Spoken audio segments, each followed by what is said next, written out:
بسم اللہ الرحمن الرحیم۔ کہتے ہیں ایک ماں بیٹے میں مناظرہ چل رہا تھا۔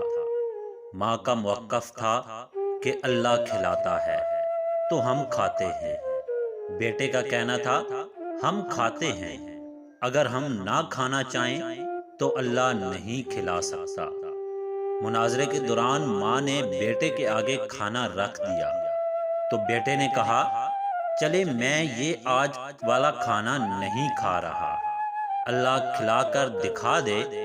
ماں بیٹے کے پیچھے پڑ گئی کہ پاگل مت بن، کھانا کھا لے، اور بیٹے نے ضد پکڑ لی۔ ماں بیٹے کو بھوکا کہاں دیکھ سکتی تھی، اس نے اصرار شروع کیا تو بیٹا گھر سے نکل کر گاؤں کے قبرستان میں جا کر سو گیا۔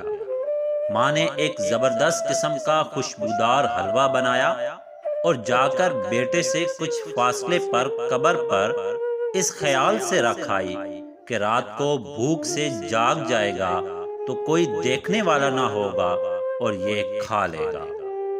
رات کے آخری پہر قبرستان میں ڈاکو آ گئے جو اس گاؤں کو لوٹنے کی غرض سے پہنچے تھے۔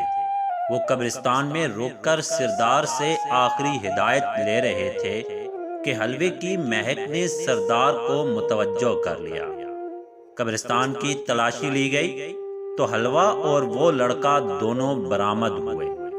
سردار نے حلوہ کھانا چاہا تو سامبا نے کہا سردار مجھے لگتا ہے اس حلوے میں زہر ملا کر رکھا گیا تھا تاکہ ہم کھا کر مر جائیں، اور یہ لڑکا جاسوسی کے لیے ہے کہ ہمارے انجام کی خبر جا کر گاؤں والوں کو دے سکے۔ سردار نے سامبا کی عقل مندی کی داد دی اور لڑکے سے کہا چل بچے حلوہ کھا۔ لڑکا تو ضد لگائے بیٹھا تھا کہ آج رات کچھ نہیں کھائے گا۔ اس نے سختی سے انکار کیا تو سردار کا شک یقین میں بدل گیا۔ اس نے گن تان لی۔ لڑکے نے سر پر منڈلاتی موت دیکھی تو پوری پلیٹ چٹ۔ ڈاکو کچھ دیر تک اس کے مرنے کا انتظار کرتے رہے لیکن وہ نہ مرا۔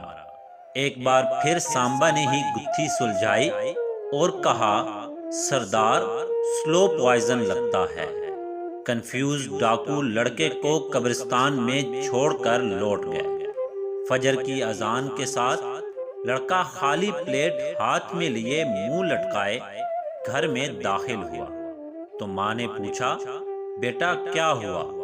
لڑکا بولا ماں لمبا قصہ ہے، مجھے نیند آ رہی ہے، بس خلاصہ یہ ہے کہ ہم نہ بھی کھانا چاہیں تو خدا کھلا دیتا ہے۔